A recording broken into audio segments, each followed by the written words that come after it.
کرام، اس سے پہلے جو آج موضوع ہے حضرت اورنگزیب عالمگیر علیہ رحمت الرضوان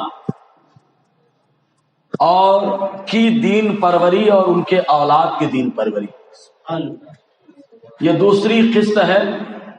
اللہ تعالیٰ کی بارگاہ میں دعا ہے کہ اللہ تعالیٰ مجھے اپنے نیک بندے کی بارگاہ میں کما حقہ خراج عقیدت پیش کرنے کی توفیق عطا فرمائے، کیونکہ تقریر میں آدمی کا اپنا کنٹرول کم ہوتا ہے اور اللہ کی ذات پہ جب بھروسہ کرتا ہے تو اللہ تعالیٰ اس کے زبان کو کنٹرول عطا فرما دیتا ہے۔ یہ تقریر کا اہم معاملہ ہے، اللہ کی ذات پہ بھروسہ کر کے گفتگو کرنا۔ تو آئیے حضرت اورنگزیب عالمگیر علیہ رحمت الرضوان، چونکہ جیلانی مشن کی طرف سے اسلاف شناسی کے نام پر پہلی شخصیت حضرت اورنگزیب عالمگیر علیہ رحمت الرضوان ہے، الحمدللہ ثم الحمدللہ نام آیا، اللہ نے نور عطا فرمایا، لائٹ بھی آ گئی، نوری نسبت بھی ہے، الحمدللہ نور کا موقع بھی ملا اور نام جو نور ہے اللہ نے نور بھی عطا فرما دیا۔ جی ماشاء اللہ۔ تو حضرت اورنگزیب عالمگیر علیہ رحمت الرضوان ہندوستان پر زبردست حکومت کرنے والی شخصیت، خالی ہندوستان جو ملک ہے اسی کی ترقی نہیں، اس کی ترقی تو آپ نے دلائی، یہی وجہ ہے کہ جو جی ڈی پی تھا، ارتھ ویوستھا، یہاں کے معاشی معاملات دنیا میں جتنے پائے جاتے تھے ان میں سے 1/4 حصہ ہندوستان کا ہوا کرتا تھا آپ کے زمانے میں۔ یہ معاشی اعتبار سے ہندوستان کی مضبوطی کا معاملہ ہے۔ تو بات سوچے ہندوستان میں حکومت کس انداز میں کی ہوگی؟ آپ نے حکومت تو کی، اس کے علاوہ دین پروری بھی کی، شریعت پروری بھی کی۔ یہی وجہ ہے کہ غیروں کے ساتھ بھی آپ نے انصاف کیا، عدل کا نظام قائم کیا۔ اس کی وجہ یہ ہے کہ شریعت مصطفیٰ صلی اللہ علیہ وسلم کے اندر پورا سسٹم بتایا گیا کہ بڑے کے ساتھ کیسا رویہ اختیار کیا جائے، مسلمان کے ساتھ کیسا رویہ اختیار کیا جائے، اور جو غیر مسلم ذمہ ہو اس کے ساتھ کیا رویہ اختیار کیا جائے، جو مستعمل ہو اس کے ساتھ کیا معاملات ہوں گے، حربی کے ساتھ کیا معاملات ہوں گے۔ تو حضرت اورنگزیب عالمگیر علیہ رحمت الرضوان سب کے ساتھ شرعی اعتبار سے آپ ویوہار کیا کرتے تھے، معاملہ کرتے۔ کیوں؟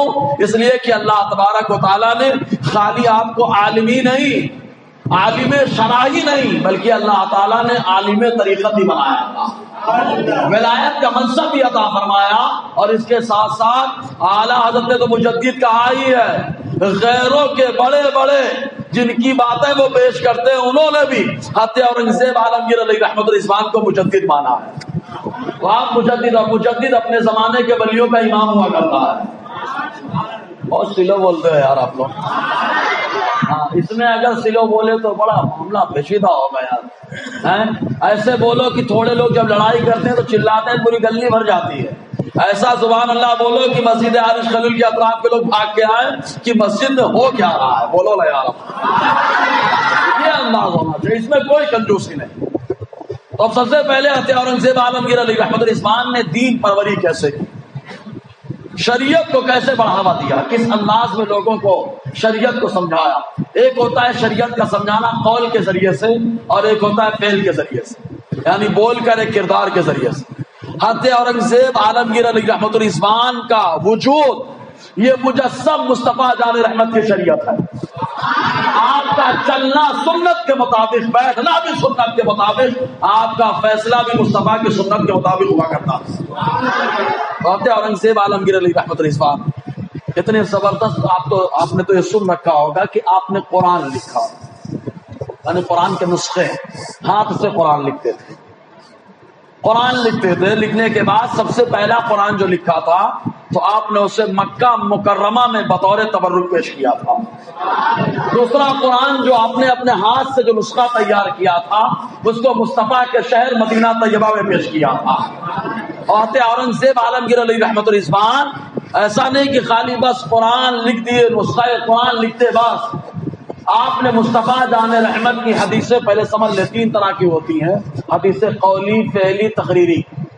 حدیث فعلی کا مطلب ہوتا ہے کہ حضور نے جیسا کیا، حضور نے جو کیا وہ فعلی ہے، حضور نے جو کہہ دیا وہ تقریر وہ قولی ہے، اور آقا علیہ السلام کی موجودگی میں کسی صحابی نے کچھ کیا، حضور نے منع نہ کیا، اس کو کہتے ہیں تقریری۔ تو حضرت اورنگزیب عالمگیر علیہ رحمۃ الرضوان نے ایک 40 یعنی 40 حدیثیں جو یاد کر لے، حضور نے فرمایا روز محشر میں اس کی شفاعت کروں گا۔ آقا فرماتے روز محشر جب وہ آئے گا تو اللہ تعالیٰ اس کا حشر مجتہدین کی جماعت میں فرمائے گا۔ تو حدیث قولی آپ نے جمع کی اور اس کا نام لکھا الاربعین، یا آقا علیہ السلام کی حدیثوں کو لکھا تھا۔ اور لکھنے کے بعد حضرت اورنگزیب عالمگیر علیہ رحمۃ الرضوان نے اور کئی کتابیں لکھی، بعد میں ان حدیث کے لیے حاشیہ بھی چڑھایا تاکہ ان حدیث کی وضاحت بھی ہو جائے، اور اس کے علاوہ کئی کتابیں آپ نے لکھی۔ خود آپ دیندار رہے، اور آدمی کی دینداری کا اندازہ اس سے لگایا جا سکتا ہے کہ آدمی اگر دیندار ہوتا ہے تو اپنے بچوں کو بھی دیندار بناتا ہے، صحیح ہے نا؟ آدمی دیندار ہے تو اپنے بچوں کو دیندار۔ آپ دنیا میں تجربہ ہے، آپ دیکھنا اگر کرکٹر ہے تو اپنے بچے کو کرکٹر ہی بنائے گا، صحیح ہے کہ نہیں؟ کھلاڑی اپنے بچے کو کھلاڑی بناتا ہے، ڈاکٹر اپنے بچے کو ڈاکٹر بناتا ہے، انجینئر اپنے بچوں کو انجینئر بناتا ہے، اور جو دیندار ہوتا ہے وہ اپنے بچوں کو دیندار بناتا ہے۔ حضرت اورنگزیب عالمگیر علیہ رحمۃ الرضوان کے 5 بیٹے، 5 بیٹیاں، جن میں سے اللہ تبارک و تعالیٰ نے 4 بیٹیاں اور 4 بیٹوں کو قرآن مقدس کے حفظ کی دولت سے مالا مال فرمایا۔ یہی سے اندازہ لگائے حضرت اورنگزیب عالمگیر علیہ رحمۃ الرضوان کتنے زبردست دین کے پکے رہے آپ۔ کیوں نہ ہو یار، یہ مجدد الفسانی کا فیضان ہی تو ہے، کیونکہ مجدد الفسانی علیہ رحمۃ الرضوان کے 2 شہزادے خواجہ معصوم نقشبندی علیہ رحمۃ الرضوان جو حضرت اورنگزیب کے پیر و مرشد ہے، حضرت اورنگزیب عالمگیر کے پیر و مرشد ہیں، حضور مجدد الفسانی کے شہزادے، آپ نے تربیت فرمائے، آپ کے بھی پیر و مرشد ہیں۔ آپ کی بہن ایک مفسرہ ہیں جن کا نام ہے زیب النساء، ان کا معاملہ کیا بھی بتا رہا ہوں، یہ بھی حضرت خواجہ معصوم نقشبندی سے مرید۔ آپ کی بیٹی معذرت چاہوں گا، آپ کی بہن روشن آرا جہاں آرا، ان دونوں کو حضور اورنگزیب عالمگیر علیہ رحمۃ الرضوان جیسے آپ خود مرید ہوئے تو اپنی دونوں بہنیں روشن آرا جہان آرا دونوں کو خواجہ معصوم نقشبندی کے ہاتھ میں جو ہے بیعت کرا کر کے داخلے سلسلہ نقشبندیہ کیا تھا۔ خود نقشبندی ہے، معلوم ہے حضور مجدد الفسانی نے ایک موقع پر بشارت دی تھی۔ کس کو بشارت دی؟ حضرت خواجہ معصوم نقشبندی علیہ رحمہ کو، کیونکہ آپ کا جو بھائی تھا دارا شکوہ، اس کے نظریات بڑے عجیب و غریب تھے، آپ سمجھ سکتے ہیں، کافی مضمون وغیرہ اس پہ چل رہے ابھی، تو عجیب و غریب خیالات کا تھا، بس اتنا سمجھ لے کہ اکبری خیالات کا تھا، جو بادشاہ اکبر کے خیالات تھے جس کے مقابل میں مجدد الفسانی کھڑے ہوئے، انہی خیالات کا حامل تھا دارا شکوہ۔ تو دارا شکوہ نے اپنے باپ کے اوپر چکی، باپ بہت والد بہت چاہتے تھے شاہ جہاں، تو کرسی پہ بیٹھ گیا، تو خواجہ معصوم نقشبندی کو بڑی فکر لاحق رہی کہ میرے والد نے بڑا کام کیا، اگر یہ آیا تو اکبری فتنہ اور بڑھے گا آگے۔ تو ایک بار تذکرہ مجددین اسلام کے اندر ہے، خواجہ مجدد الفسانی علیہ رحمۃ الرضوان خواجہ معصوم نقشبندی کے خواب میں تشریف لائے، اور آنے کے بعد ارشاد فرمایا بیٹا خوش ہو جاؤ، بہت جلد یہ دنیا دار شکست کھائے گا، ختم ہوگا، اور تمہارا مرید اورنگزیب عالمگیر کرسی اقتدار کو سنبھالے گا۔ خبر ہے نا، تذکرہ مجدد اسلام کے اندر آیا کہ کئی بزرگ ایسے ہیں جنہوں نے آقا کی بارگاہ میں مدینے میں حاضری دی تو مصطفیٰ نے بشارت دی، حضرت اورنگزیب عالمگیر علیہ رحمۃ الرضوان کی غوث پاک نے بشارت دی ہے، اور سوچے حضرت اورنگزیب عالمگیر علیہ رحمۃ الرضوان۔ اگر مطالعہ کرنا ہے اس کتاب کا نام بتاتا ہوں، تذکرہ مجددین اسلام، اس کو پڑھیے، زبردست کتاب، تو معلوم پڑے گا حضرت اورنگزیب عالمگیر علیہ رحمۃ الرضوان کیسے دیندار ہے، زبردست۔ علماء کے، آپ علماء سے اتنی قربت اتنی نزدیکی پوچھیے مت۔ ایک بزرگ ہے خواجہ نظام الدین چشتی رحمۃ اللہ علیہ جو برہان پور کے رہنے والے ہیں، ان سے بڑی عقیدت تھی حضرت اورنگزیب عالمگیر علیہ رحمۃ الرضوان۔ ایک مرتبہ خواجہ نظام الدین چشتی برہان پوری رحمت اللہ علیہ نے آپ کو اپنی ٹوپی تحفے میں پیش کر دی. حضرت اورنگزیب عالمگیر علیہ رحمت الرضوان جب بھی دینی محفل ہوتی تو اکثر اس ٹوپی کو اپنے سر پہ لگایا کرتے تھے. اب سمجھے آپ کتنا لگاؤ تھا بزرگوں سے. حضرت اورنگزیب عالمگیر علیہ رحمت الرضوان کی بڑی شان. آپ خود دیندار، اپنے بچوں کو دیندار بنایا. بتائیں نا 4 بیٹیاں حافظہ، ان میں سے خالی آپ دیکھیں زیب النساء، زینت النساء، زبدۃ النساء، بدر النساء، مہر النساء. مہر النساء کے علاوہ 4 بیٹیاں حافظہ رہی. ان میں سے ایک بیٹی جن کا نام زیب النساء ہے، یہ خالی حافظہ نہیں تھی، اللہ تعالیٰ نے ان کو محدثہ بھی بنایا، فقیہہ بھی بنایا، مجتہدہ بھی بنایا، مفسرہ بھی بنایا. معلوم ہے جب ان کے حفظ کا معاملہ آیا، حضرت اورنگزیب عالمگیر علیہ رحمت الرضوان اپنی شہزادی حضرت زیب النساء کو رحمت اللہ علیہا ان سے بڑی محبت فرماتے تھے. معاملہ کیا ہوا؟ جب ان کی پڑھائی کے نظم کا معاملہ ہے، پہلے ناظرِ قرآن پڑھنے کے لیے تو 3 سال کی عمر میں بچے اکثر قرآن پڑھ نہیں پاتے، لیکن جب والد مجدد ہو تو شہزادے بھی نرالے ہوتے ہیں. اب اندازہ لگائیں، والد اگر مجدد ہو، شہزادے اور شہزادیاں بھی نرالی. تو حضرت زیب النساء رحمت اللہ علیہا انہوں نے 3 سال کی عمر میں ناظرِ قرآن مکمل کر لیا تھا. عمر کتنی ہے؟ 3 سال. ناظرِ قرآن مکمل کر لیا. اس کے بعد 12 سال کی عمر ہوئی تھی تو آپ حافظہ بن گئے. معلوم ہے آپ کو حفظ کا جب آغاز ہو رہا تھا تو آپ کو پڑھانے کے لیے، حفظ کلاس پڑھانے کے لیے، آپ کو مطلب قرآن کا حفظ کرانے کے لیے کسی عالم کا انتخاب نہیں ہوا تھا. مطلب مرد کا انتخاب نہیں ہوا تھا، عورت کا انتخاب ہوا. جو خاتون تھی وہ بھی حافظہ تھی، ان کا نام تھا حافظہ مریم خاتون. جس دن آتے اورنگزیب کی یہ شہزادی آتے زیب النساء رحمت اللہ علیہا حافظہ بنی، آتے اورنگزیب رحمت اللہ علیہ اتنے خوش ہوئے کہ آپ نے ان کی استانی، ان کی آپا حافظہ مریم خاتون کو 30,000 اشرفیاں بطور نذرانہ عطا فرمایا تھا. سمجھا نا، یہ دین پروری کا جذبہ کہ جب بیٹی حافظہ بن گئی تو استانی کو بھی نوازا. 30,000 اشرفیاں کوئی معمولی نہیں ہے، آج کے دور کی بات نہیں ہو رہی ہے، اس زمانے کی بات ہے جس زمانے میں چونی بھی کمال دکھایا کرتی تھی. سمجھے کہ نہیں؟ آتے چونی کی بات آئی تو مشہور ہے واقعہ، آتے اورنگزیب کے استاذ کو انہوں نے چونی پیش کر دیا تو ملا احمد جیون علیہ رحمت الرضوان کروڑ پتی بن گئے تھے، زمیندار بن گئے تھے. معلوم ہے؟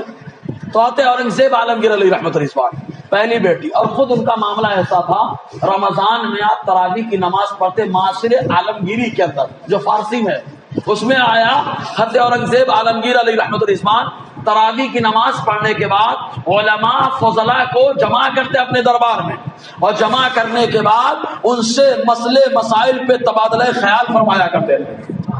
ایک گفتگو کیا کرتے تھے مسائل پر. یہ علماء نوازی، یہ دین کا درد، یہ دین پروری کا احساس، یہی اسی احساس نے ہمارے سامنے ایک زبردست فتاوے کی کتاب فتاوی عالمگیری کو ہمارے سامنے پیش کر دیا. اس درد کا احساس ہی تو تھا کہ فتاوی عالمگیری کو جمع کر دیا، اور 1 2 نہیں کئی اکابر علماء کو جمع کیا.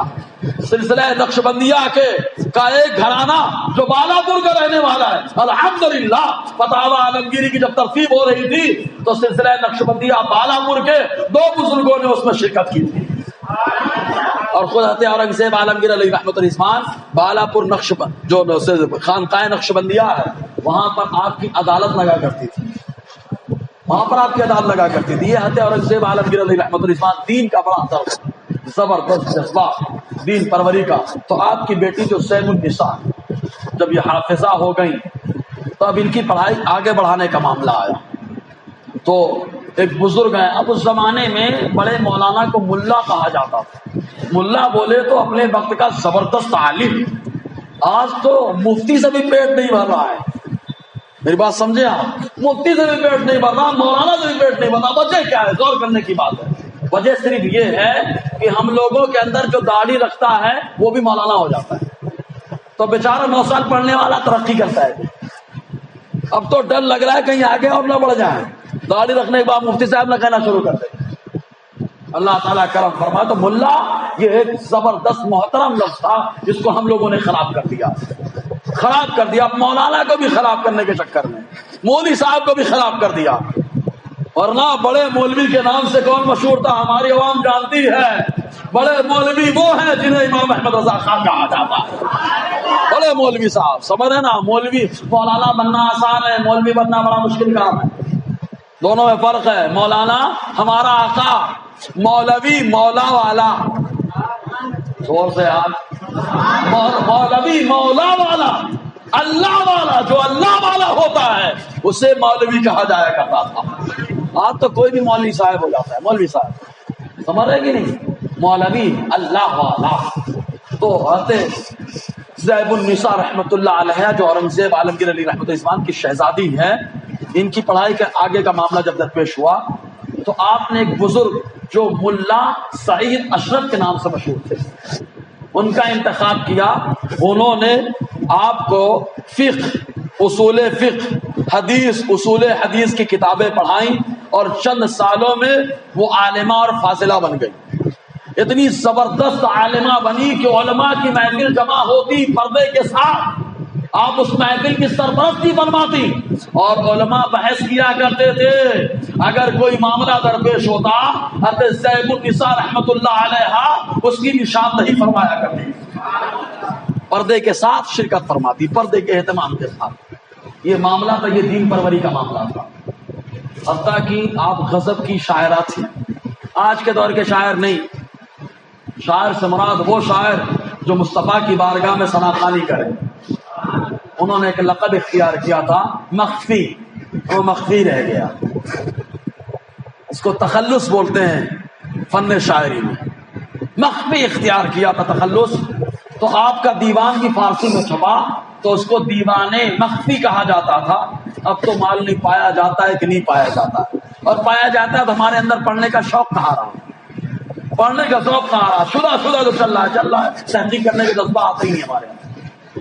معلوم ہے ان کی سرپرستی میں ایک علماء کا پینل تیار کیا گیا. چونکہ اس زمانے میں ہندوستان کی جو زبان تھی گورنمنٹی زبان، اس زبان کا شاہی زبان وہ فارسی زبان تھی. اب اس زمانے میں عربی کون سے صحیح سے جانتا، تو اب ضرورت یہ تھی کہ تفسیر کی کتابیں فارسی میں پیش کی جائے. تو حضرت اورنگزیب علی رحمۃ اللہ کی یہ شہزادی حضرت زیب النساء رحمۃ اللہ علیہ ان علماء کے پینل کو کہا تھا کہ آپ لوگ کتاب چنے کس کتاب کا فارسی ترجمہ کیا جائے، تفسیر کی کتاب کا. تو علماء نے کہا تفسیر کبیر جو امام فخر الدین رازی علیہ رحمۃ اللہ کی لکھی ہوئی کتاب ہے، اگر اس کا فارسی ترجمہ کر دیا جائے تو کیا بات ہے. تو آپ نے فرمایا تھا کہ آپ لوگ فارسی میں اس کا ترجمہ کریں، جتنا خرچہ آئے گا وہ خارا خرچہ میں اٹھانے کے لیے تیار ہوں. سمجھ رہے نا. تو یہی وجہ کی تفسیر جب فارسی میں اس کا ترجمہ ہوا تو اس کا نام بھی رکھا گیا زیب التفاسیر، انہی کے نام سے. سبحان اللہ تو بولے یار. زیب التفاسیر. حضرت اورنگزیب عالمگیر علیہ رحمۃ اللہ کی انہی قربانی اور آپ کی اولاد کی انہی قربانیوں کی وجہ سے سلطان باہو نے آپ کی شان میں ایک کتاب لکھی تھی. اس کتاب کا نام ہی رکھا تھا اورنگ شاہی. مطلب پورا گھرانہ دین پرور، دیندار تو تھے ہی، دین پرور بھی تھے. حضرت زیب النساء رحمۃ اللہ علیہ انہوں نے تفسیر کی کتاب لکھوائی. اپنے محل میں باقاعدہ انہوں نے ایک لائبریری کا انتظام کیا، لائبریری. اور ایسی لائبریری خود تو اس سے فائدہ اٹھاتی. علماء کے لیے عام اجازت تھی کہ جس کو جس کتاب کی ضرورت پڑے، جس وقت ضرورت پڑے، وہ اس لائبریری سے کتاب لے جا سکتا ہے، فائدہ اٹھا سکتا ہے. یہ حضرت زیب النساء رحمۃ اللہ علیہ جو حضرت اورنگزیب علی رحمۃ اللہ کی شہزادی. 4 بیٹیاں حافظہ. ان 4 بیٹیوں میں سے سب سے زیادہ جنہوں نے دین کے لیے قربانی دی ہے وہ حضرت زیب النساء رحمۃ اللہ علیہ. واقعتاً زیب النساء. دوسری شہزادی انہوں نے مسجد تعمیر کروائی تھی، وہ شہزادی جن کو زینت النساء کہا جاتا ہے. یہ بھی الحمدللہ حافظہ رہی ہیں. میں نے کہا نا مہر النساء کو چھوڑ کر کے زیب النساء، زینت النساء، زبدۃ النساء، بدر النساء، 4 بیٹیاں حافظہ رہی. اور ایک چیز اور، حضرت اورنگزیب عالمگیر علیہ رحمت اگرچہ وہ مہر النساء جو آپ کی بیٹی ہیں حافظہ نہیں تھی لیکن دیندار تھی. کیونکہ حضرت اورنگزیب علیہ رحمۃ الرضوان نے ہر بچے کے لیے لاگو کیا تھا کہ عقائد حقہ کو حاصل کرو اور اس کے بعد ضروری مسائل کو سیکھو، اس کے بعد تمہارے اختیار میں۔ جب باپ دیندار ہوتا ہے تو بچے خود بخود دیندار ہو جاتے ہیں، سمجھ رہے نا آپ؟ تو اپنا کردار بہت اہم رول ہوتا ادا کرتا ہے۔ اس پہ ایک سوال کا جواب دے دیتا میں۔ بہت پہلے ایک صاحب نے مجھ سے پوچھا، بولے مو صاحب آج کل اکثر عالم بگڑے ہوئے دکھتے ہیں، مجھ سے اگر کوئی عالم کے بارے میں ایسا بولتا ہے تو میری طرف تاک جاتی ہے، اندر سے ایک دم اندر تاک جاتی ہے۔ میں تو یہ نہیں کہتا کہ سب اچھے ہیں، دودھ کے دھلے ہیں، سمجھ رہے نا، ہوتے ہیں کچھ، لیکن ایک بات بتائیں آپ مجھے، آج مدرسے میں اپنے بچوں کو ڈالتا، کیسے بچوں کو ڈالتے ہیں؟ جو محلے میں 10-15 لوگوں کا سر پھوٹ ڈالے، ابا کو ہے ماں بہن کی گالی سنا ڈالے، اس کو مدرسے میں ڈالتے ہیں، سمجھ رہے نا؟ پھر بھی مدرسے والوں کا احسان کی 6 گھنٹہ پڑھا کر اس نالائق کو جبہ دستار والا داڑھی والا بنا دیا، صحیح ہے کہ نہیں؟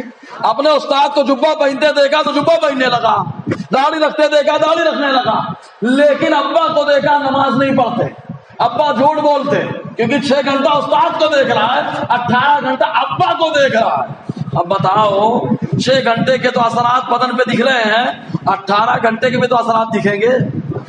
اگر سمجھ میں آیا ہے یہ نقطہ اچھی بات نہیں ہے، پھر بھی سبحان اللہ بول دو آپ، نقطہ سمجھ میں آیا تو ہے، بات اچھی نہیں ہے جی۔ تو ایسا معاملہ ہے یار کہ ہم خود اپنا کردار سنوارتے نہیں۔ تو حضرت اورنگزیب عالمگیر علیہ رحمۃ الرحمٰن کا کردار ہی نرالا تھا یار۔ آپ کی بیٹی زینت النساء، انہوں نے شاہجہان آباد، یو پی میں ایک جگہ ہے شاہجہان آباد، وہاں پر ایک جامع مسجد بنوائی تھی، اور جامع مسجد بنوائی، لائبریری بھی اس کے اندر بنوائی، اس کا نام ہی رکھا گیا تھا زینت المساجد۔ کیا نام رکھا گیا تھا؟ زینت المساجد، مسجدوں کی زینت۔ آپ تاریخ کی کتابوں میں پڑھنا، اس زمانے میں اپنے مثال آپ کو مسجد تھی، کیونکہ طرز تعمیر، مواد تعمیر سب بے مثل و بے مثال، غضب کی تعمیر کروائی آپ نے۔ تو تعمیر کرنے والوں نے اور علماء نے، جو علماء پسند کرتے تھے، ان لوگوں نے خود مشورہ دیا تھا کہ کیوں نہ اس مسجد کا نام زینت المساجد رکھ دیا جائے۔ بعد میں جب ان کا انتقال ہوا تو اسی مسجد کے پڑوس میں ایک حجرہ تھا، اسی حجرے میں ان کا مقبرہ بنا۔ حضرت اورنگزیب عالمگیر علیہ رحمۃ الرحمٰن کی دوسری شہزادی، اور زبدۃ النساء وہ بھی حافظہ عالمہ، اور بدر النساء وہ بھی حافظہ عالمہ۔ تو حضرت اورنگزیب عالمگیر علیہ رحمۃ الرحمٰن نے اگرچہ کتاب نہیں لکھی، لیکن ان کی بیٹیاں اور ان کے بیٹے یہ خود چلتی پھرتی کتاب ہے، یہ خود چلتی پھرتی کتاب ہے، کیونکہ انہوں نے اپنے بچوں کو ایسا سنوارا۔ کیونکہ جب بندہ ایک عالم بنتا ہے تو اس سے ایک زمانہ جانکار بن جاتا ہے۔ ایک عالم کی موت زمانے کی موت ہے، تو ایک کا عالم بننا زمانے کا عالم بننا ہے، جانکار بننا ہے، سمجھ رہے ہیں آپ؟ تو حضرت اورنگزیب عالمگیر علیہ رحمۃ الرحمٰن کی بیٹیوں کا معاملہ تھا۔ اب بیٹوں میں جو آپ کے 5 بیٹے تھے، کیا اللہ تعالیٰ نے کرم فرمایا، پنجتن کی نسبت سے 5 بیٹیاں دے دی، پنجتن کی نسبت سے 5 بیٹے بھی عطا فرما دیے۔ 5 بیٹے، اکبر، اعظم، سلطان اور بہادر، کام بخش، 5 بیٹے۔ اکبر کو چھوڑ کر کے چاروں بیٹے اللہ تبارک و تعالیٰ نے ان کو بھی حفظ قرآن کی دولت سے مالا مال فرمایا، سمجھ رہے نا؟ آپ اندازہ لگا لیں اس زمانے میں رافضیت کا غلبہ رہا، حضرت اورنگزیب عالمگیر علیہ رحمۃ الرحمٰن نے اپنے بچوں کو حافظ بنا کے بتا دیا میرا نظریہ کیا ہے۔ زور سے تو بولے یار، کیونکہ آپ کے جو حضرت اورنگزیب کے 4 بھائی تھے آپ لوگ، دارا شکوہ حضرت اورنگزیب، مراد، شجاع۔ دارا شکوہ اکبر کے عقائد پہ تھا، شجاع یہ رافضی خیالات کا تھا، مراد کے بارے میں روایت میں ملتا ہے وہ عیش و عشرت میں پڑا رہتا تھا، اگرچہ اس کے عقائد ٹھیک ٹھاک تھے۔ تو حضرت اورنگزیب عالمگیر علیہ رحمۃ الرحمٰن نے اپنے بچوں کی پرورش فرمائی۔ ان میں سے ایک بیٹا جس کا نام بہادر شاہ ہے، اب ادھر مت جانا بہادر شاہ ظفر، یہ بہادر شاہ اول ہے، سمجھ رہے ہیں نا؟ وہ بہادر شاہ ظفر آخری ہے، سمجھ میں آیا؟ یہ بہادر شاہ اول ہے۔ یہ غضب کے عالم تھے، حافظ تھے، عربی فارسی میں ایسی مہارت کہ جب عربی بولتے تو عرب کے عوام اور علماء ان کی فصاحت و بلاغت کو دیکھ کر کے دنگ رہ جاتے تھے۔ غضب کی عربی بولتے تھے۔ اصول حدیث اور حدیث میں اتنی مہارت کہ علماء نے اس زمانے میں ان کو ایک لقب دیا تھا، ندوۃ المحدثین۔ اب آپ کہیں گے ندوہ کہاں سے آ گیا ہے؟ تو ندوہ عربی زبان میں ندوہ کا معنی ہوتا ہے مجلس، محفل، سمجھ نا، مرکز سمجھ لیجیے، محدثین کا مرکز، سمجھ میں آیا؟ یہ لقب دیا تھا۔ اور کوئی بھی مسئلہ ہوتا تو آپ دلائل کے طور پر قرآن و حدیث کی روشنی میں بات کیا کرتے تھے۔ ان کے بارے میں آئی اپنے والد کے بڑے فرمانبردار، بڑے فرمانبردار، جیسے ایک غلام اپنے آقا کا فرمانبردار ہوتا ہے۔ ان کی پوری زندگی روزانہ کا جو معمول ہے، پورا سسٹم بنا ہوا تھا۔ فجر کی نماز پڑھنا، فجر کی نماز کے بعد مسجد میں ذکر کرتے رہنا، سورج نکل جائے تو اشراق کی نماز پڑھنا، چاش کی نماز پڑھنا، پھر گھر جانا، اور گھر جانے کے بعد ناشتہ کر کے آرام کرنا، اور اس کے بعد پھر مسجد ہی میں آ کے زور کی نماز پڑھنا، اور زور کی نماز پڑھنے کے بعد پھر لوگوں کے جو معروضات ہوتے ان معروضات کو سننا، اور سننے کے بعد ان کو حل کرنا۔ ان کی پوری زندگی مکمل آقا علیہ السلام کی سنت کے مطابق رہا کرتی، سمجھا نا، پوری زندگی۔ حضرت اورنگزیب عالمگیر علیہ رحمۃ الرحمان ان سے بڑی محبت فرمایا کرتے، بڑی محبت فرمایا کرتے، بہت پسند کرتے تھے۔ تو اب اندازہ لگا سکتے ہیں کہ دین پروری کا جذبہ کیسا رہا، سمجھ رہے ہیں آپ؟ ایسے ہی اور آپ کے جو بھائی تھے وہ بھی زبردست عالم، زبردست جو ہے حافظ، سوائے اکبر کے باقی سب کو اللہ تبارک و تعالیٰ نے حافظ بنایا، عالم بنایا۔ اور ان میں سے بہادر شاہ اول، ان کو زبردست علم حدیث، علم کلام، علم فقہ میں عبور عطا فرمایا، زبردست مہارت تھی۔ اور اکثر بھائی جو تھے یہ فارسی میں خطاطی کرنے کے بڑے شوقین تھے، اور اللہ نے ان کو مہارت بھی عطا فرمائی تھی۔ دیندار جو حافظ نہیں ہے، مہر النساء حافظہ نہیں، اکبر حافظ نہیں، تو ایسا نہیں کہ دین سے دور ہو گئے، نماز کے بڑے پابند، زبردست پابند۔ حضرت اورنگزیب عالمگیر علیہ رحمۃ الرحمان نے 2 ذمیہ خاتون سے نکاح کیا تھا۔ ایک خاتون مسلمان تھی، 2 خاتون ذمیہ تھی، اور ذمیہ سے نکاح کرنا یہ درست ہے، ورنہ لوگ دماغ میں بٹھاتے ہیں کہ یار مجدد ہیں اور غیر سے نکاح۔ ہم کہیں گے مجدد ہونے کے ساتھ ساتھ بادشاہ اسلام بھی ہے، اسلامی حکومت بھی ہے، اور اسلامی حکومت میں جو بادشاہ اسلام کو ٹیکس دیتا ہے وہ غیر مسلم ذمی ہوتا ہے۔ ذمی کا معاملہ حربی سے ہٹ کے ہوتا ہے۔ اور آپ سے آپ کی بیوی جو ادے پوری کے نام سے مشہور تھی، وہ بڑی محبت کرتی تھی۔ غیر مسلم لوگ جو اکثر آپ کے اوپر الزام لگاتے ہیں کہ حضرت اورنگزیب کا یہ معاملہ وہ معاملہ، تو ادے پوری کے بارے میں سوچیں آپ۔ حضرت اورنگزیب جب بیمار پڑے تو انہوں نے ایک جملہ کہا کہ میں آپ کے بعد جینا نہیں چاہتی، ہمارے دھرم میں ستی کا سسٹم ہے، جس پر حضرت اورنگزیب نے پابندی تو نہیں لگائی تھی، لیکن یہ قانون ضرور نافذ کر دیا تھا کہ علاقے کے ذمہ دار سے پرمیشن لیے بغیر کسی عورت کو ستی پہ نہیں چڑھایا جائے گا، کیونکہ زبردستی جلا دیا جاتا تھا، زبردستی جلایا جاتا تھا۔ تو انہوں نے جب یہ کہا تو حضرت اورنگزیب نے سمجھایا، اور ان کے بدن سے شکم سے جو پیدا ہوئے کام بخش وہ بھی حافظ اور عالم رہے۔ حضرت اورنگزیب نے وصیت فرمائی تھی کہ اپنی والدہ کا خیال رکھنا، انہوں نے ایسا ایسا کہا ہے، کہیں ایسا نہ محبت کے جذبات میں کچھ غلط قدم اٹھا لے۔ یہ اتنی محبت تھی کہ محبت کی وجہ سے جس مہینے حضرت اورنگزیب عالمگیر علیہ رحمۃ اللہ پردہ فرما گئے، اسی مہینے ادے گرو کا بھی انتقال ہوا، اسی مہینے۔ حضرت اورنگزیب عالمگیر علیہ رحمۃ اللہ جیسے غیروں کے لیے نرم، ویسے باہر والوں کے بھی لینا پڑے، اپنے بچوں کو زبردست۔ ایک مرتبہ ہاں شہزادہ محمد اعظم آپ کے بیٹے حضرت اورنگزیب عالمگیر علیہ رحمۃ اللہ اور دارا شکوہ کے داماد ہیں۔ اپنے یہاں چلتا ہے نا آٹا ساٹا، ایک لڑکی لانا ایک لڑکی دینا، ادلا بدلا، آٹا ساٹا، تو جو ہے نا یہ معاملہ، تو حضرت اورنگزیب نے وہی کیا تھا۔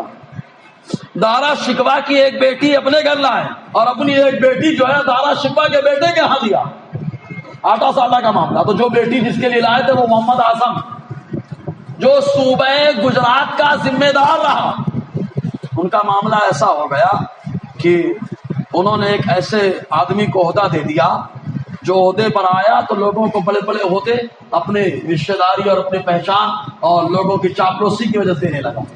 اب کسی کی ہمت نہیں ہو رہی تھی کیا جو ہے شہزادہ اعظم سے کہے یا اس ذمہ دار سے کچھ کہے، کیونکہ ڈائریکٹ کہنا اپنے آپ کو مصیبت میں ڈالنا ہے نا. بادشاہ کو بولے کہ گردن بچانا ہے کہ تو لوگوں نے خط کہاں لکھا؟ آگرہ حضرت اورنگزیب کے پاس. حضرت اورنگزیب عالمگیر علیہ رحمت الرضوان نے خط پڑھا اور خط کا پہنچانے کا سسٹم بڑا نرالا تھا. حضرت اورنگزیب علیہ رحمت الرضوان نے جا بجا منزل منزل پر آپ نے گھوڑوں کو تعینات کر دیا تھا، سفیروں اور ہرکاروں کو تعینات کر دیا تھا جو برق رفتار گھوڑے پہ سوار ہو کر کے جلدی سے خط خود پہنچایا کرتے. تو بہت جلدی خط پہنچا. بہرحال حضرت اورنگزیب نے پڑھا، پڑھنے کے بعد آنکھ میں آنسو جاری ہو گئے.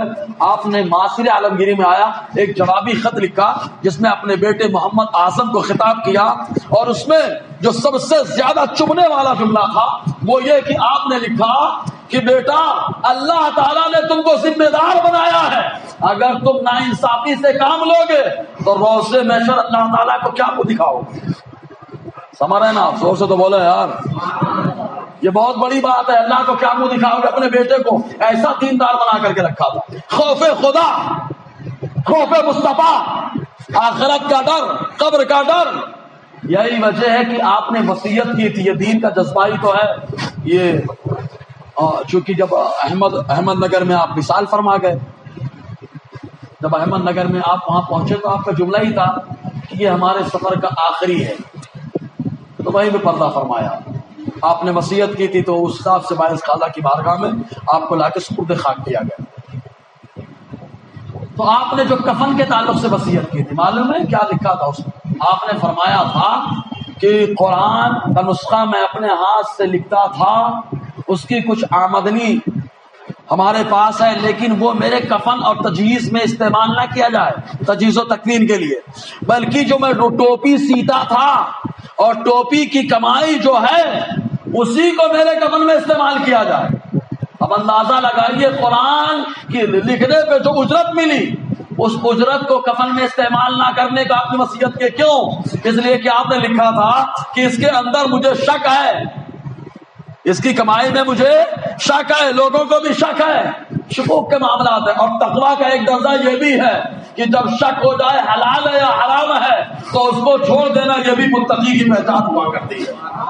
اعلیٰ علی رحمت الرضوان نے جو 7 چیزوں سے بچنا تقویٰ لکھا ہے، اس میں شک اور شبہ سے بچنا یہ بھی تقویٰ ہے. حلال ہے یا حرام ہے چھوڑو نا یار. سمجھ رہے کہ نہیں؟ نماز ہوتی کہ نہیں ہوتی اس میں چھوڑ دو، بغیر اس کے پڑھ لو نماز. سمجھا نا؟ یہ تقویٰ ہے. حضرت اورنگزیب عالمگیر علیہ رحمت الرضوان. اب اس میں ایک چیز اور بتا دیں. حضرت اورنگزیب عالمگیر علیہ رحمت الرضوان کے دین بربری کا ہی جذبہ ہے کہ آپ نے اپنوں کا تو خیال کیا ہی ہے. کسی کے بارے میں جاننا ہے تو اس کے دشمن سے پوچھیں. اگر دشمن تعریف کر دے تو سمجھ لینا کہ یار آدمی بہت کمال کرا. اور جو مجدد ہوتا ہے معمولی نہیں ہوتا، کیونکہ ولیوں کا امام ہوتا ہے جو اللہ کا دوست. ہم میلے کچیلوں کو اپنا دوست بناتے، ہم نہیں. جب ہم میلے کچیلوں کو اپنا دوست نہیں بناتے تو اللہ کیسے بنائے گا؟ تو جس کو وہ اپنا دوست بناتا ہے تو تمام خوبیوں میں اعلیٰ مقام عطا فرما دیتا ہے. تمام خوبیوں میں اعلیٰ مقام عطا فرماتا ہے. یہی وجہ ہے کہ حضرت اورنگزیب عالمگیر علیہ رحمت الرضوان نے غیروں کے ساتھ بڑی نرمی برتی ہے، خاص طور سے شیواجی مہاراج. سمجھ رہے ہیں نا؟ یہ مہاراج مطلب بڑا بادشاہ. یہ تو چھترپتی مہاراج شیواجی جو ہے ان کے ساتھ بھی بڑی نرمی کی ہے. ان کے بیٹوں کے ساتھ بھی، ان کے خاندان والوں کے ساتھ بھی. ان کے 2 دامادوں کو حضرت اورنگزیب عالمگیر علیہ رحمت الرضوان نے اپنی حکومت نے 5000 منصب عطا فرمایا تھا. سمجھ رہے کہ نہیں آپ؟ 5000 منصب ان کو بھی دیا تھا صاحب کو، لیکن ان کو پسند نہیں تھا، ان کو تھوڑا اور بڑا چاہیے تھا. سمجھ رہے نا آپ؟ ان کے بیٹے سمباجی مہاراج، ان کے اوپر بڑی شفقت کی ہے اورنگزیب عالمگیر علیہ رحمت الرضوان. پھر آپ کہیں گے پھر آنکھ نکلوانا، زبان کٹوانا یہ کیا ہے؟ معاملہ کیا ہے؟ دیکھو ہمیشہ یاد رکھیں، بادشاہ انصاف کرتا ہے. جب انصاف کی بات آتی ہے تو اپنے گھر کا ہو چاہے باہر کا معاملہ ہو، انصاف کا ترازو سب کے لیے برابر ہوتا ہے. میرے نبی نے ارشاد فرمایا اگر میری بیٹی فاطمہ، معلوم ہے فاطمہ چوری کے نہیں کریں گی، لیکن لوگوں کو سمجھانے کے لیے آقا علیہ السلام نے فرمایا تھا اگر میری بیٹی فاطمہ چوری کر لے تو میں اس کا بھی ہاتھ کاٹ لوں۔ حالانکہ فاطمہ الزہرا وہ ہیں جن کو اللہ تعالیٰ نے جنتی خواتین کا سردار بنا دیا۔ خود میرا نبی ارشاد فرماتے میری بیٹی فاطمہ کو اللہ تعالیٰ نے گندگیوں سے پاک اور صاف بنا دیا۔ لیکن آقا علیہ السلام نے بتانے کے لیے کہ نہیں، ایسا نہیں کہ قانون تمہارے لیے کچھ ہے میرے گھر والوں کے لیے کچھ ہے، میرے گھر والوں کے لیے بھی قانون ہے جو تمہارے لیے قانون ہے۔ حضرت اورنگزیب عالمگیر علیہ رحمۃ اللہ پہلے آئیے اس قانون کی جب بات آئی ہے تو ایک بات بتا دیں۔ حضرت اورنگزیب عالمگیر علیہ رحمۃ اللہ کے بھائی جو مراد ہے، مراد کے بارے میں آیا کہ حضرت اورنگزیب نے ان کو قتل کروایا۔ معاملہ کیا ہوا تھا وہ بھی سمجھے گئے۔ ایک شخص تھا جس کا نام تھا علی نقی۔ علی نقی جب حضرت اورنگزیب عالمگیر علیہ رحمۃ اللہ نے پورا سسٹم شریعت کے مطابق کر دیا، آسان لفظوں میں کہیں نظام مصطفیٰ کے مطابق کر دیا، جس نظام کی ضرورت ہر دور میں رہی ہے اس نظام کے مطابق جب کر دیا تو علی نقی نے آپ کے بارگاہ میں خط لکھ کر کے ایک مقدمہ پیش کیا، کہا میرے والد کو آپ کے بھائی مراد نے قتل کرایا، قتل کیا، سب کو معلوم ہے مراد نے قتل کیا، لہذا میں اس کے اوپر مقدمہ دائر کرنا چاہتا ہوں۔ اور اسلام میں بڑی تحقیق ہوتی ہے قتل کے بارے میں، اس سے بہت سارے معاملات۔ قتل جب کوئی آدمی کسی کو قتل کر دے تو قاتل کے سامنے مقتول کے ذمہ داروں کی طرف سے دو باتیں ہوتی ہیں۔ پہلی بات، یا تو قتل کے عوض، قتل کے بدلے میں اس کو قتل کر دیا جائے، اس کو قصاص کہا جاتا ہے۔ اللہ تعالیٰ قرآن میں فرماتا ہے قصاص میں تمہارے لیے زندگی ہے، کیونکہ معلوم ہے ہم اس کو قتل کریں گے تو بدلے میں ہمیں بھی قتل کر دیا جائے گا، تو کوئی کسی کو قتل نہیں کرے گا۔ اس طریقے سے اللہ تعالیٰ زندگی عطا فرماتا ہے، تو قصاص میں تمہارے لیے زندگی ہے۔ تو پہلا آپشن کیا ہوتا ہے، قاتل کو مقتول کے ذمہ داروں کی طرف سے اگر معاف نہ کرے تو قتل کیا جاتا ہے، اس کو قصاص کہتے ہیں۔ اور اگر دوسرا آپشن یہ ہے کہ ذمہ دار جو مقتول کے کہ جانے دو بھائی ہمارا بھائی ہے، ہمارا یہ قتل ہو گیا، اس کا یہ ہو گیا، جانے دو، تم خوبہا اور دیت دے دو۔ خوبہا دیت مطلب کچھ لے دے کر کے، اونٹ وغیرہ دیے جاتے ہیں، اس میں لے دے کر کے معاملہ ختم کر دو۔ سمجھ رہے ہیں کہ نہیں آپ؟ تو اس کو دیت اور خوبہا کہا جاتا ہے۔ تو جب علی نقی نے مقدمہ دائر کیا تو حضرت اورنگزیب عالمگیر علیہ رحمۃ اللہ نے فرمایا قاضی سے کہ آپ یہ مقتول کے ذمہ دار ہیں، جسے قتل کیا گیا اس کے ذمہ دار ہیں، ان لوگوں سے پوچھے کیا یہ لوگ دیت لے کر کے، خوبہا لے کر کے معاملہ ختم کر لیں گے؟ اگر خوبہا لے کر کے معاملہ ختم کر لیں تو معاملہ ختم ہو جائے، کوئی ٹینشن کی بات ہی نہ ہے، اب دوبارہ کسی کو قتل کرنے کی ضرورت نہ پیش آئے۔ لیکن علی نقی اڑے رہے، نہیں ہم معاف نہیں کریں گے، ہمارے باپ کو قتل کیا ہے، لہٰذا ہم قصاص میں یہی چاہتے ہیں ان کو بھی قتل کر دیا جائے۔ اب آ گیا شریعت کا نظام، برابری برابری، قصاص قصاص۔ نظام میں ایسا نہیں ہے کہ ہمارے لیے دوسروں کے لیے پھول ہار ہو، اپنوں کے لیے پھول ہار ہو اور دوسرا آئے تو اس کا سنا بھی نہ جائے، ایسا نہیں ہے۔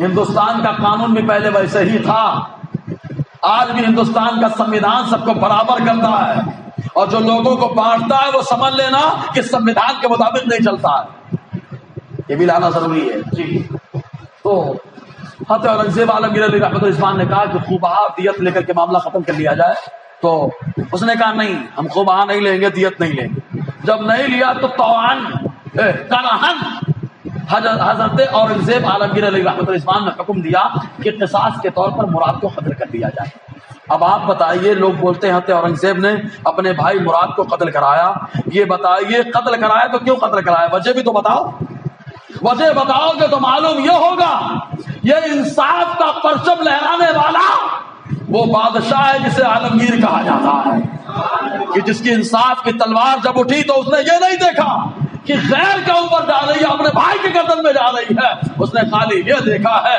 کہ انصاف کا پرچم کس انداز سے بلند ہوگا، ہے نا؟ تو ایسے ہی معاملہ سمبھاجی مہاراج، ان کا معاملہ کیا ہوا؟ سمبھاجی مہاراج کا معاملہ ایسا ہوا کہ منصب ملا تھا حضرت اورنگزیب سے، کئی بار اپنے والد کے ساتھ مل کر کے حکومت کے خلاف، سمجھ رہے نا، مخالفت میں کھڑے ہو گئے. کئی بار آتے اورنگزیب عالمگیر علی رحمۃ الاسلام نے نظر انداز کر دیا. لیکن ایک بار برہانپور، یہی برہانپور پر حملہ کیا، قتل کیا، جلا دیا، لوگوں کو پریشان کیا.